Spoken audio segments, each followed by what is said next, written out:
wanted to be a rock star. I wanted to be a musician. That's what I went to school to do, was music. I got interested in the roofing business by accident.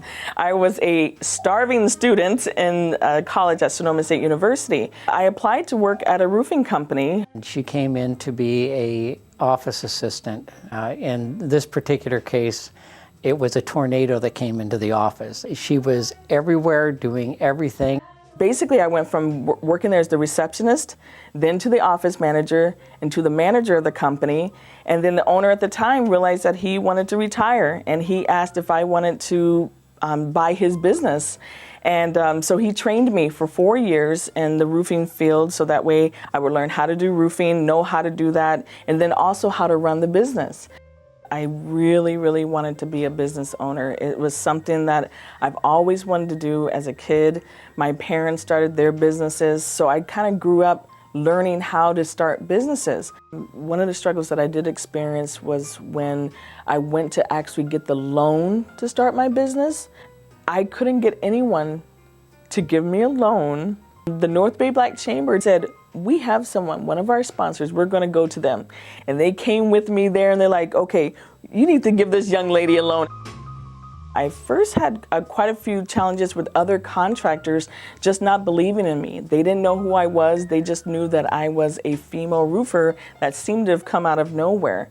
And I had to have very, very thick skin during that time and make sure that I could prove them wrong. And I think that made me stronger.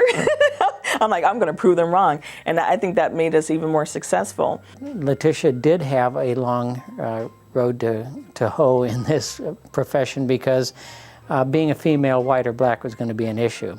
And I've also had some racism issues. I mean, things that I never really thought would be an issue.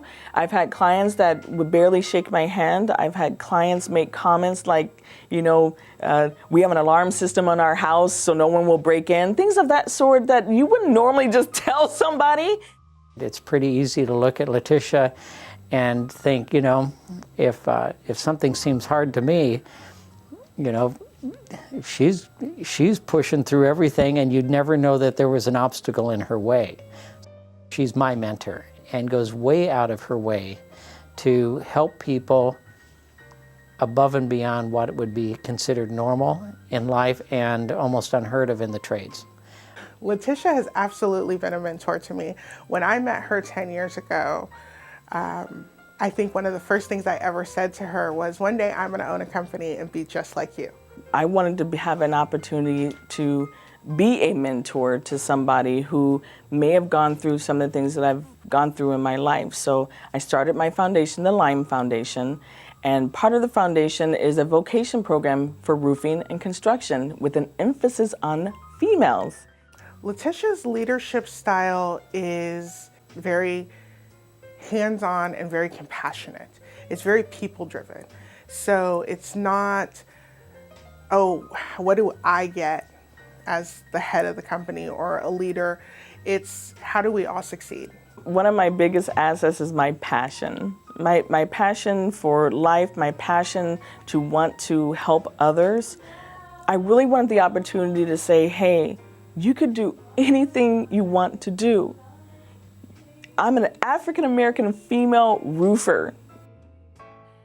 Don't give up. Keep on pushing. Don't stop.